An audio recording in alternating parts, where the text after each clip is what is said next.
Keep taking.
Wow, he looks good.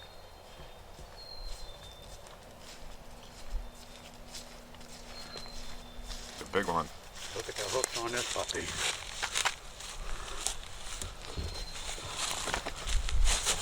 Holy shit. You getting them? Wow. What a cocker.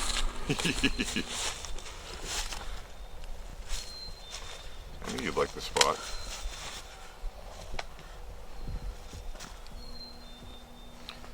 MaineHunters.com.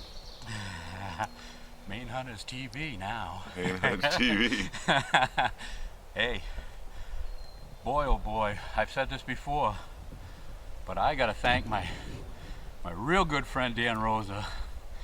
We've done it in New Hampshire, we've done it in Maine, and Dan's back again on camera for me, and he's up next. And this is a beautiful bird. This thing's got at least an 1.8" spurs on it. Nice big old tom. Can't beat it. He came in like a trooper. I wanted to let him come right down to that decoy, but it wasn't going to happen. And I heard Dan say, "You can take him." I said, "Okay, if I can get around that tree I was around." But a good herd on him.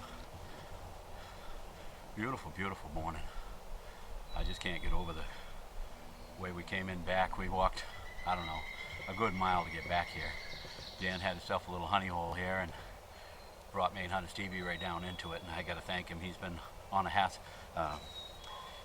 little vacation for a couple years, so we got him back again, and we're going to see if we can't get more Dan working with us too here. We got some deer hunting coming up, and yeah, got our team back. So let's see if we can't get Dan a bird next. That was awesome. Thanks a lot, Dan. Appreciate it. And let's get out and get some more birds. Yeah, we just laid down this nice tom, and in comes a deer.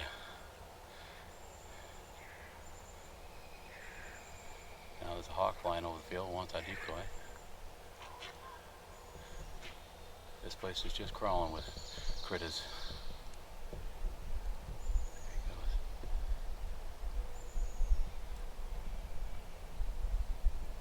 I thought that deer was going to run, but he didn't, did he? No.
Yep. Go ahead.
Not bad.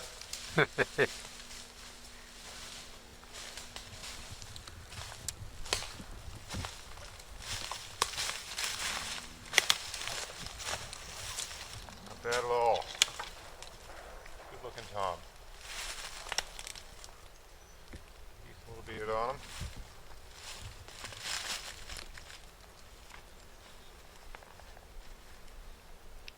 Nice.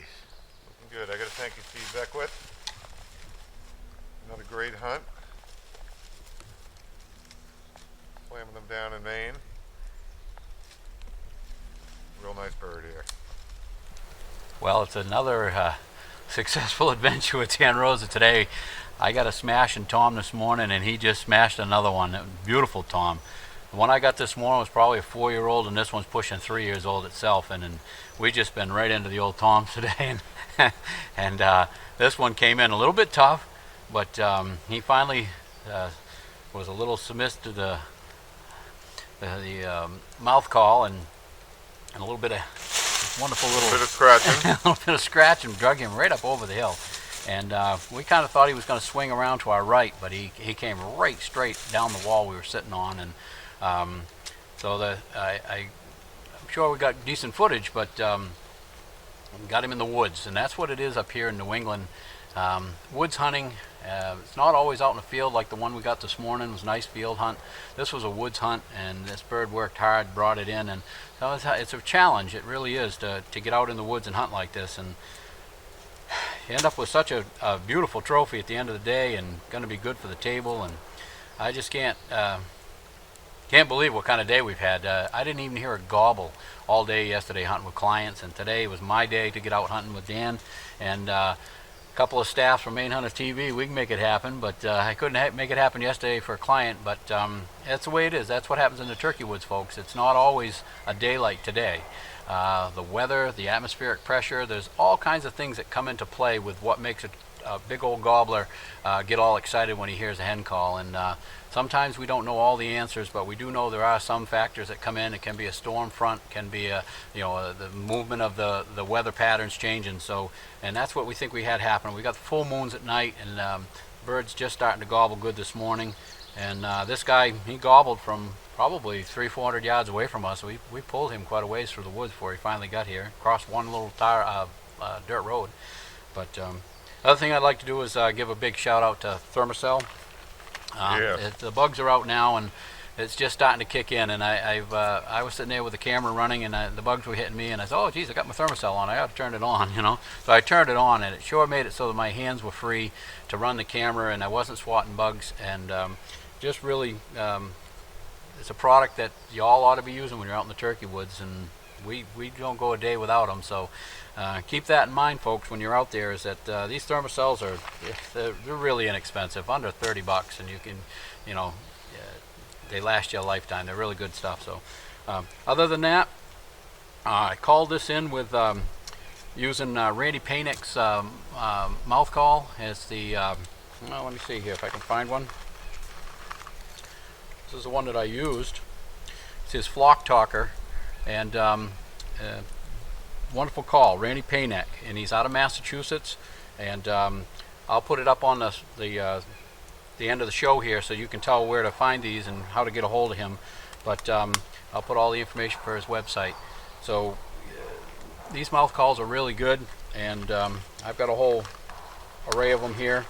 I've even got one called the Diva, and it's pink, and it's a great high-pitched call. It works really well for doing kikis and things like that. So he's got a great lineup of calls, and he specializes in custom mouth calls. So give Randy a call, and I'll put up the information for you. But without guys like Randy and Thermacell, Maine Hunters TV wouldn't be around. And again, without my friend Dan Rosa, just wouldn't be fun hunting in the woods anymore. So Dan and I, we're going to keep going at it. We've still got a bird apiece to get, and Maine's still going. So there's always tomorrow, folks.